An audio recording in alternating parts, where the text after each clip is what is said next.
welcome back to the Blue and Gold Report on KUCI. Our next guest is women's basketball junior Jennifer Tsurumoto. Jennifer, thanks for joining us today. Thanks for having me. Jen, it came down to the last weekend. The Anteaters needed to beat Santa Barbara, and unfortunately, you fell just short, losing by 8, 49-41. Just talk about that game a little bit, because you guys were down by 2 with 2 to play, so it was kind of within your grasp. Yeah, we thought we had it right at the end, down to the last couple of minutes. But that's how we've always been. We get down the last couple of minutes and we're up, and we just let it slip. I don't know.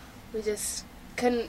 We let them have a couple easy baskets, which right off the bat, and it put them ahead by I think 4 or 6. So it was hard to get back in the last couple of minutes. Yeah, those defensive lapses, for lack of a better word, in the last 2 minutes of a game can really make a difference. Yeah.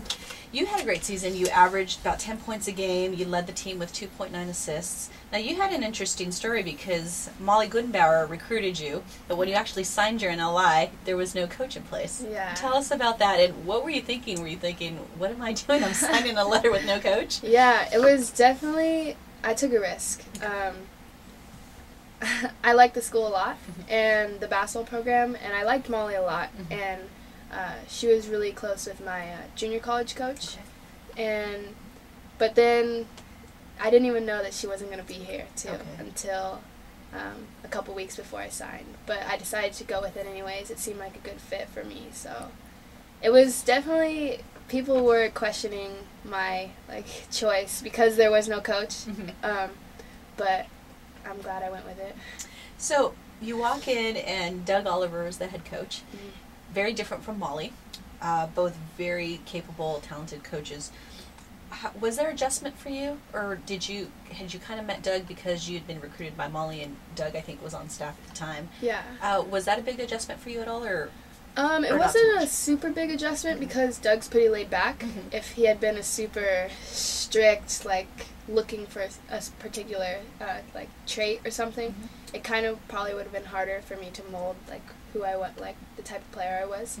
But he's pretty laid back, so it was a pretty easy transition. Now describe yourself as a player.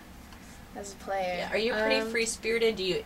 Are you improvising a lot, or do you like knowing what the play is going to be and running the team within that play at the time, or do you like to improvise a lot? I don't like being a robot, if that's what you're asking. Okay. But I like to know the play going into it, but also know the branch offs that you can take from it. I think so. A little combo of both, I think. So you can be a little bit creative on the court. Yeah. You like that part. It might be a bit soon to ask. You just came off your last road trip, but if you're looking at the team that's returning next year, what do you see? What are the pieces that need to be filled, and how do you see this team advancing and progressing for next year? I think we're going to be solid next year. We have a core group of girls coming back, and we'll all be seniors. A lot of us will be seniors. I think that one thing we could use is someone extremely tall. That would help, because there's always some really big, large girl on the other team that we're obviously disadvantaged to. Right.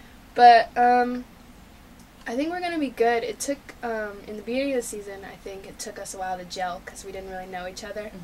A lot of us were transfers, or Mo's a freshman and she was starting. So I don't think we really gelled until halfway through the season when we started winning. We started clicking as a group.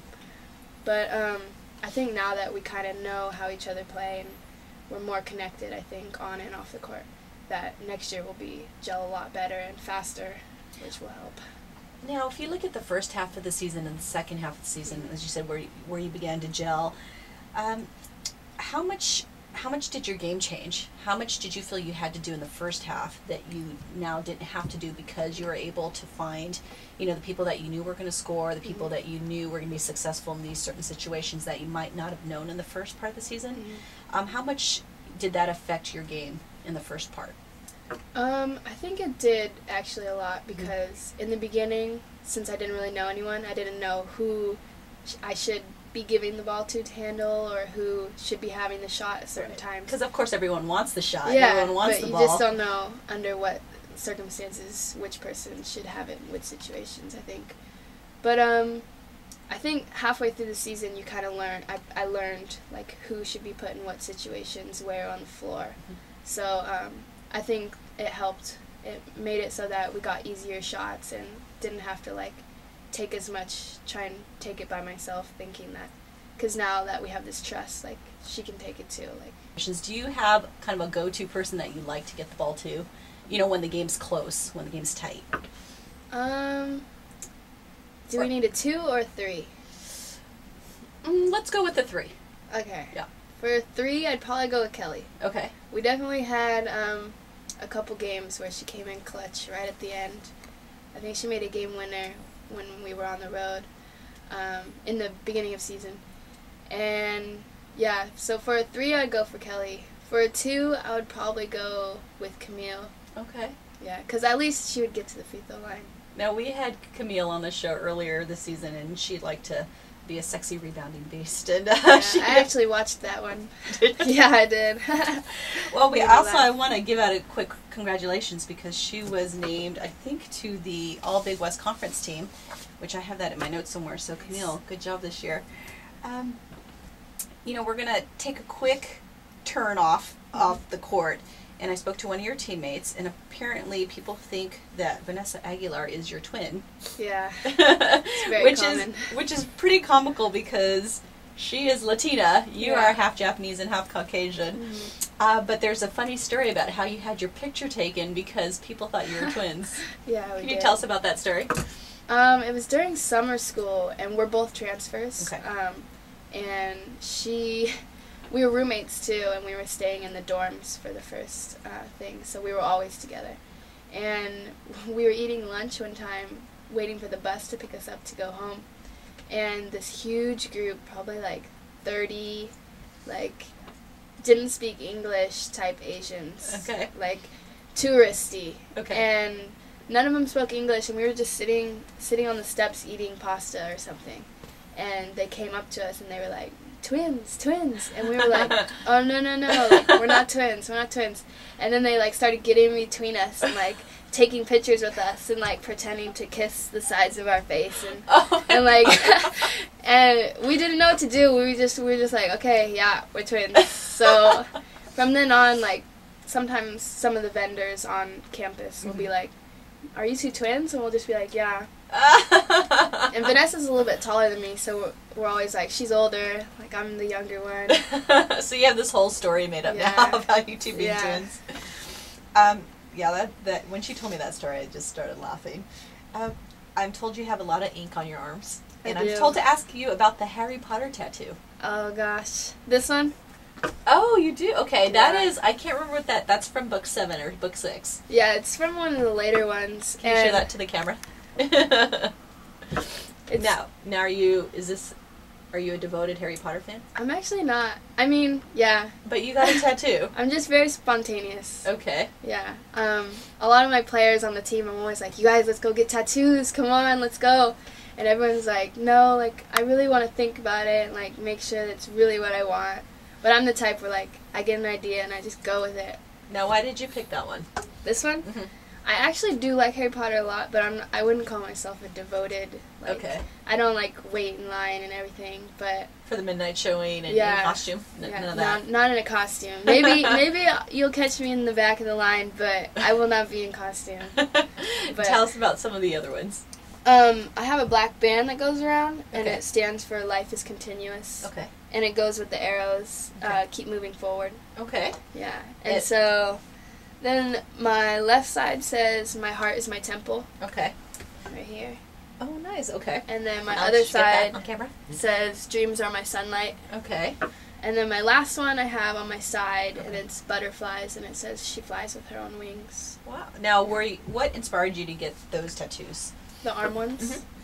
Mm-hmm. Yet again, a little spontaneous. Okay. I went in not even knowing where on my body I was going to get them. Okay. But then I came out with them on the back of my arms. I don't know. So no real special meaning, or is it just something that you felt those messages inspired you and described you as a person? I would say, more so. I'm not religious. Okay. Like, before games, everyone prays, Right. but I'm one of the only people that just kind of chills there. Yeah. But, so that inspired my left one. My Okay. heart is my temple, because while other people have, like, temples and everything, Right. I just, like, Your faith compassion is in and you. stuff. Yeah. So, and then my other one, I have, like, a lot of things that I want to do past basketball. Okay. After college, I'm hoping to go in Peace Corps for a couple years. Wow. Yeah, I went to Africa a couple years ago for like 2 months, and so I want to go back and teach. That's amazing. What did you do in Africa? Were you teaching? Yeah, I was doing volunteer work, so we were like rebuilding, but we did a little bit of teaching and then a little bit of like gardening type technique stuff. So. Now, was that spontaneous as well? It was. Really? Yeah. But then it changed my life, so I'm really glad I went. What was Africa like? What did you expect, and what did you actually encounter? It's a lot of what you do expect. Okay. Normally, everyone gets sick. Okay. I got deathly sick for like a week. It was horrible, but yeah.